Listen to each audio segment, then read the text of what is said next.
Hello, hello, hello. Patricia here, Stampin' Up! Demonstrator in the United States and more specifically here in Alaska.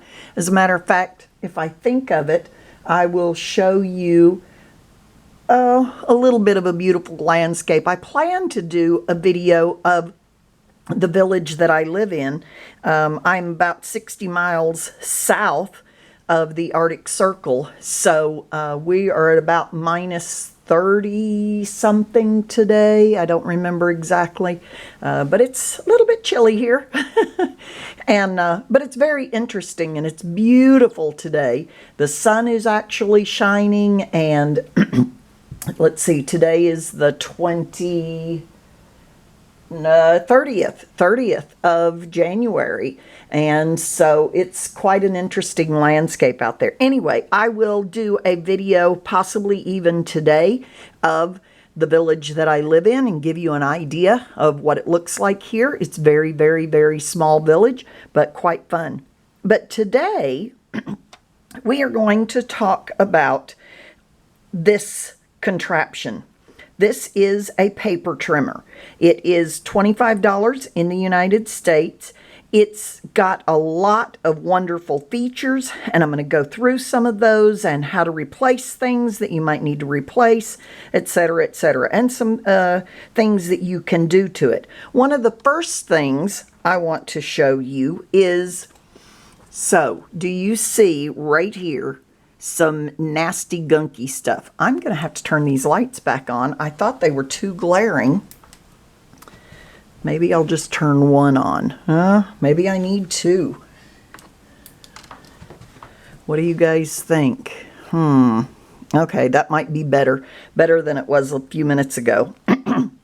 Okay, sometimes, the reason I'm showing you that gunk on there is sometimes your paper trimmer can get little bits of stuff. Do you know how hard it was for me not to clean this before I showed you? I have some just generic brand, what is this called? Hand sanitizer.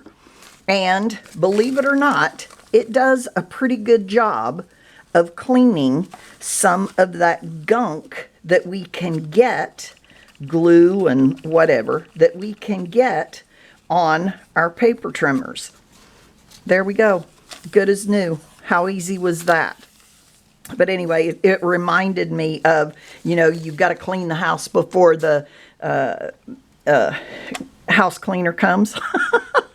Of all the silly things. Okay, so on the paper trimmer, there's a notch here that you can hang it up. I love that because you can just hang it right beside where you work, or, you know, take it with you and travel and hang it right beside wherever it is you're going to work then. I am a tour guide and I carry my paper trimmer with me even in the summer when I am traveling. Another thing, it's got this very nice guard, okay? When you first get it, it may be just a bit difficult to lift that. But after you've used it for just a short period of time, it will lift very nicely. Every now and again, it'll get stuck like that right there, and you just have to lift it. Notice I was lifting it here on the end and having no trouble when I lifted it on this handle. That is when I had a little bit more difficulty with it. So without extending this arm, I have 6 1/4 inches right there. If I extend this arm, it goes all the way up to 17 inches, and it also has centimeters. Okay, so there's both on there, but there's also measurements going this direction. So on my safety bar, it goes up to 12 1/2 inches. So I can cut 12 by 12 paper in this very easily. The other thing that I can do, I've got my cutter piece, but I've also got my scoring piece. So I can score and cut with this same paper trimmer. Now, if you need to replace, you probably will never need to replace your scoring blade. You can just move that out of the way. Here's another thing. If you don't like if you go right down here to the end and you don't like that the score, let me move can't seem to get that one out. Well, come on. It does just come right out of there. Of course, unless you're videoing. All right, come out of there. All right, pop up. And I'm going to separate the bars just a little bit. And then it will, oh, come on. I just had all of these out of here and everything was hunky-dory. There we go. Okay, did you see what I did? I pulled it up and I pulled these two, the runner, I just pulled it apart just like that and it came out. Now, eventually you will want to replace this. It's a little tiny blade in there. Let me see if I can move that light so you can see it a little bit better. Can you see that? But that thing can cut you. It cuts paper. It's very sharp. So to replace it, you get 4 replacement blades, cutting blades multi-pack, 4 of them.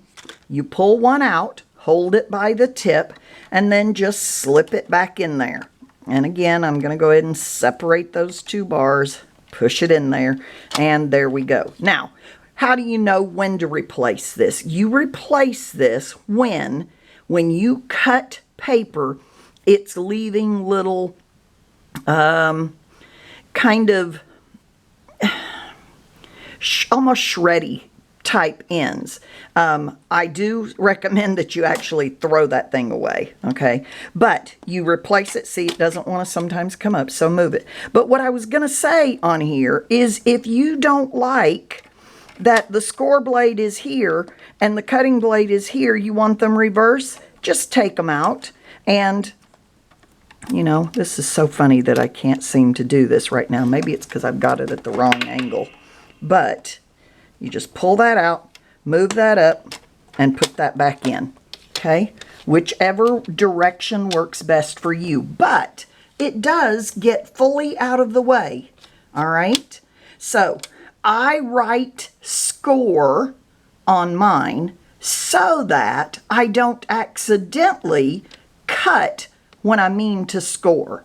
Okay, and I can move those out of the way. Now, I have gotten used to the other order, so I'm just going to put that back in there, and because I don't want to accidentally do the like I said, cut when I mean to score. Okay, also, if you want, you could take and put a piece of tear and tape underneath of this protecting thing under the numbers on this right hand side, or the top as I was holding it right there, so that you can see these numbers better. Now, I've seen other demonstrators do that. I have not done that because I really haven't had any trouble with it, but you can do it. Now, one of the nice things about this paper trimmer is if I want to, I've got my card and I want to cut in the middle of my card or the middle of my piece of paper. Let me take just a piece of, I don't have a piece of paper right here with me, so I'm just going to take a piece of this. I'm going to put it in there. I want to cut in the middle. I want to cut from 4 inches. Okay, so I'm going to lift it up, cut from 4 inches to 3 inches. I can see the measurements right here, and I just cut from 4 to 3 right in the middle of that piece of paper. And sometimes you want to do stuff like that. Say, for example, if I'm going to put it right there, I think that's about where it was, and cut. And now I've got a little corner. It's very, very visible. You can see right down through this protective shield and works very nicely. You know, when I first got this, I hesitated to get it because I have a really big paper cutter. And I thought, why would I want to get this when but I have fallen in love with this thing. It's a really, really good paper trimmer. And for only $25, the big one that I have was like $100 and something. And I'm certainly not carrying that big thing with me when I travel. This is very, very lightweight. I don't even know how much it weighs, but very, very lightweight. And so I can travel with it quite easily. All right, so that's the paper trimmer. If you have any questions, thoughts, comments, concerns, oh, also, here's another thing. I meant to say this. You can put your paper and measure.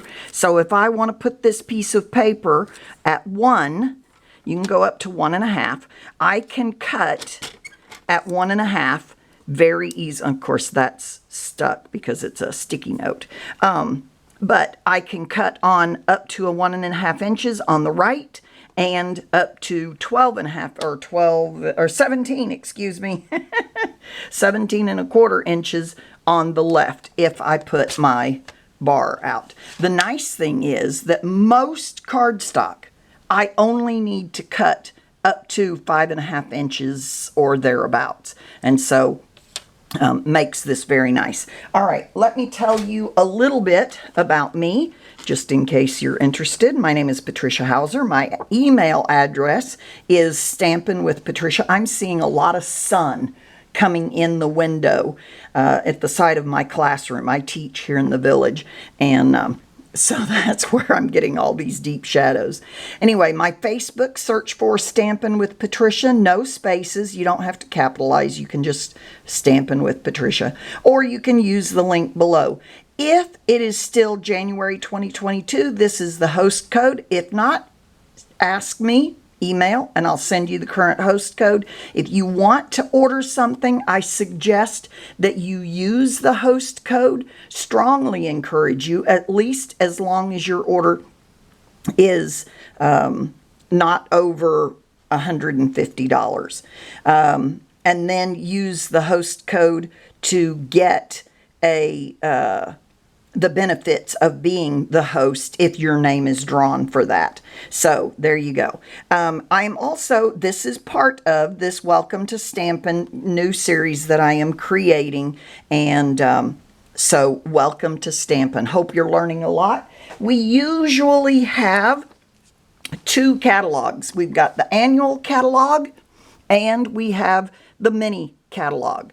The mini catalog, there are 2 each year, January to June and then July to December. And so we are currently in the midst of the January to June 2022 catalog. And then the annual catalog goes from May each year until April of the following year. So we are currently in the midst of these 2 catalogs. If you do not have a Stampin' Up! Demonstrator, I would love to earn your business and be that demonstrator for you. Email me if you need that information. Leave a message below. I am more than happy to help you. To shop with me, it's stampinwithpatricia.stampinup.net. I did not put that on there, and I should have. stampinwithpatricia.stampinup.net. And I will put that on the next video. There we go. I hope you've learned something. I would love a thumbs up if you have. Also, comment below. Share this video, and we'll see you next time. Thank you so much. Have a great day. Oh, I was going to show you outside. Hold on one sec. Let me close your eyes if you don't want to see this moving. This is my classroom. And let's go outside. We're not going to go outside, but we're going to look outside. This, oh, you don't want to get too much into the sun, but the sun over there to the left. And it's a very white, snowy landscape. That's the airport out there. You might be able to see that light flashing. Down here below my window, you can see a huge snow berm that has blown up in the blizzard that we've had recently. Right there, about in the middle of the view, you can see some snow machine tracks that went across there. They come under the bridge out here down the river. This is, I don't want to get you in the sun, but anyway, there we go. That's a little bit of the village. I will, this is not the living part of the village. I'll show you where we actually live. I'll try to do a video, like I said, this afternoon. All right, have a good one. Thank you so much, and we'll see you next time.